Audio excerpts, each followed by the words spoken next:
Okay, we are approaching the very first color change in the Fisherman Graphghan. I have done 10 rows, completed 10 rows. 1, 2, 3, 4, 5, 6, 7, 8, 9, 10. So that brought me up to here. Let me show you on the graph.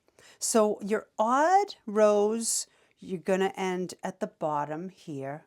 Your even rows, you're going to end up on the side. So when I finished row 10, I was up here and I started row 11.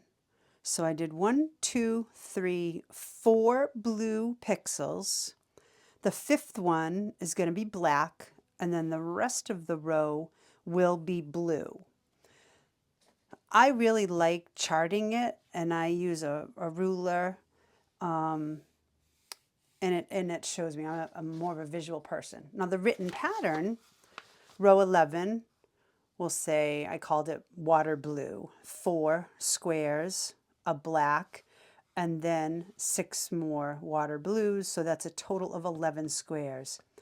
Each row, row 1 has 1 square or pixel, row 2 has 2, and so on.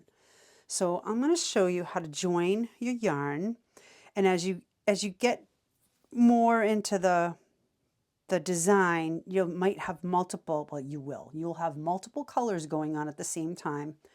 So it can be a little challenging, but that's okay.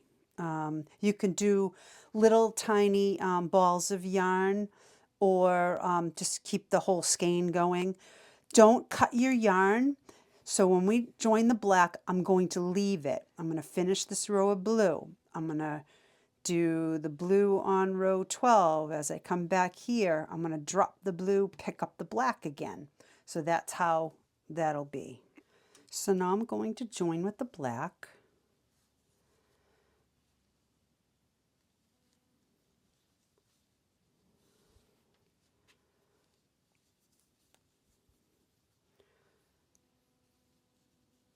Leave a decent amount of tail, and don't worry about weaving it in until, I like to wait till the end, but at least a few rows to make sure that you didn't make any mistakes. It makes it so much easier to rip it out if you have loose ends.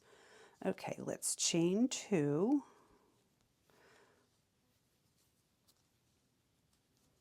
Pull this blue tight. And then as I go to make my first double crochet in this chain 2 space, I've got my blue yarn here and I want to carry it along. So I'm going to hold it. And as I go into the chain 2 space, I'm also going to pick up that blue yarn. That's 1 double.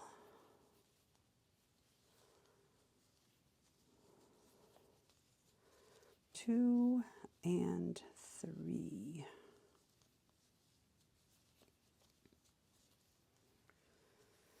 Okay.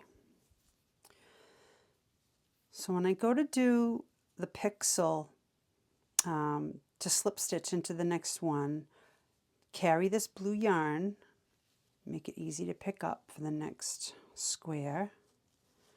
So there we are. Now I'm going to drop the black and pick up the blue. Chain 2.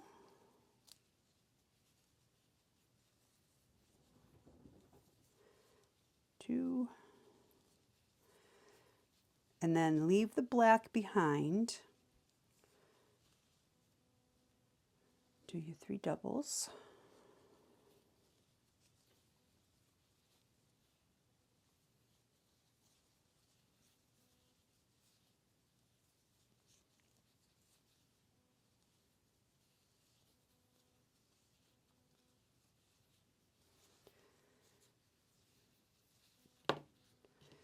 And that's what it looks like. So now the black is ready. When I come back, I can pick that up easily.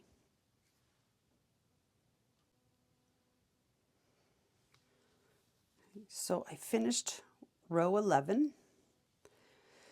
I'm on row 12, coming back.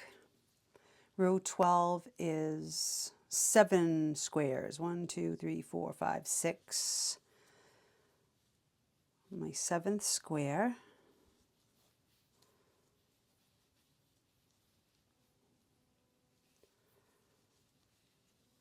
and then there'll be one black.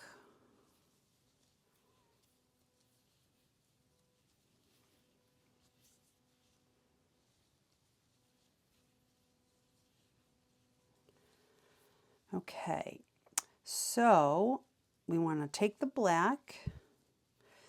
Make sure you pull tight on that so there's not a lot of room. All right, so I'm going to go into the chain 2 space of the black. I'm bringing up my black yarn. I'm going in, doing the slip stitch, and now I'm going to drop the blue and work one square of the black. So I've got a chain 2, pull that blue tighter. So I've got my chain 2. Again, doing my 3 doubles, I want to carry this blue yarn so I can pick it up again.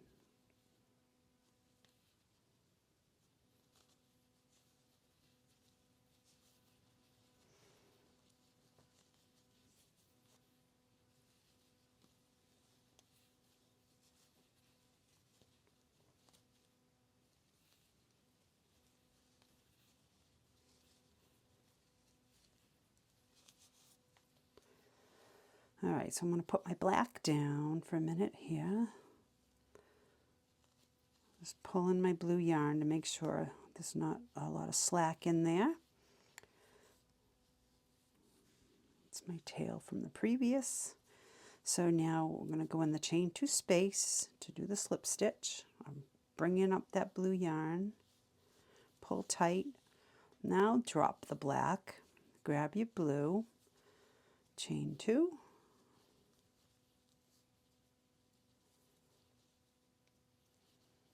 And you can continue on your row.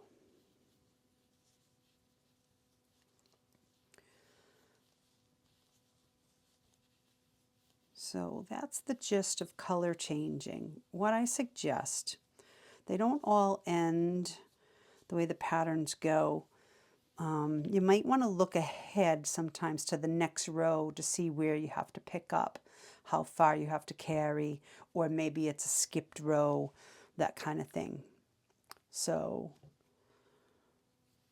those are the basics.